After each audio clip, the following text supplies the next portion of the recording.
Welcome back to my real estate podcast with David Libertor. I'm your host, and today we're diving into one of Florida's most talked about coastal communities, Longboat Key. David, thanks so much for being here. You know, I get a lot of questions about Longboat Key from buyers, and honestly, I think there's a lot of misconception out there about what it's really like to live there. So I'm excited to pick your brain today. Hey, thanks for having me. Yeah, Longboat Key is really interesting because it's this beautiful barrier island that sits between the Gulf of Mexico and Sarasota Bay, and it's become a pretty hot market. But you're right, a lot of people have this romanticized idea of it without really understanding what living there actually entails.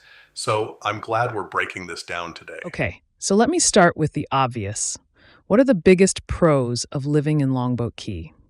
Like, why are people even moving there in the first place? Well, the number one thing is the beaches. I mean, we're talking pristine white sand beaches with incredibly clear water. The Gulf side is just stunning. You also have this really upscale, laid-back lifestyle, great restaurants, top-notch golf courses, and a real sense of community. Plus, the weather is pretty much perfect year-round. And from an investment perspective, real estate here tends to hold its value really well because of the desirability and limited inventory. It's also got that small town feel even though you're close to Sarasota's amenities. Oh, I love that. So it's not just about the beach, it's really about that whole lifestyle package. But I'm guessing there's a flip side to all of this, right? What are some of the cons that people should really think about before they make the move? Absolutely. First, the cost of living is really high. We're talking expensive real estate, high property taxes, and pricey day-to-day expenses. Traffic can also be brutal, especially during season and on weekends. You're on an island, so there's only two ways in and out, which means congestion is a real issue. Then there's hurricane season. You're right on the coast, so that's always a concern. Insurance costs reflect that risk too. And honestly, some people find it can feel a bit isolated or quiet, especially in the off season. It's not for everyone. Right. So the hurricane thing, that's something people don't always factor in when they're looking at those gorgeous waterfront properties, you know?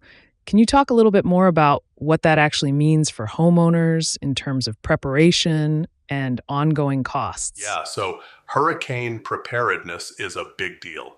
You need impact-resistant windows, proper roof reinforcement, maybe a generator. Insurance premiums are significantly higher than they would be inland.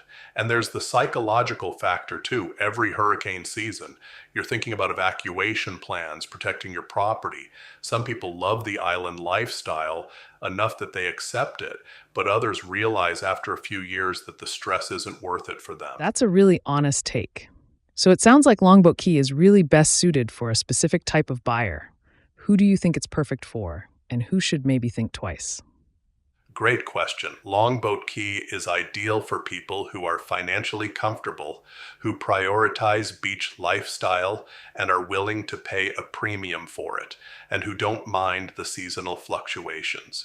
Retirees often love it, as do people who work remotely and can embrace that island pace.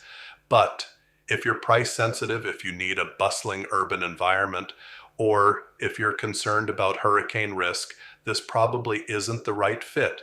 It's really about being honest with yourself about what matters most. I think that's the key takeaway right there. It's not about whether Longboat Key is objectively good or bad. It's about whether it aligns with your priorities and your lifestyle. David, what's one thing you wish more buyers understood before they start looking at properties there? I'd say visit during different seasons. Come in the summer, come during hurricane season if you can, not just during the perfect winter months. Get a real feel for what it's actually like to live there year-round. And talk to current residents. They'll give you the real story. Don't just fall in love with the postcard version. That's solid advice. Well, this was really helpful, David. I think a lot of people are going to appreciate the honest breakdown here. Thanks so much for taking the time to chat with us today about Longboat Key. Absolutely. Thanks for having me. It's always good to have these real conversations about what a place is actually like versus what people imagine it to be.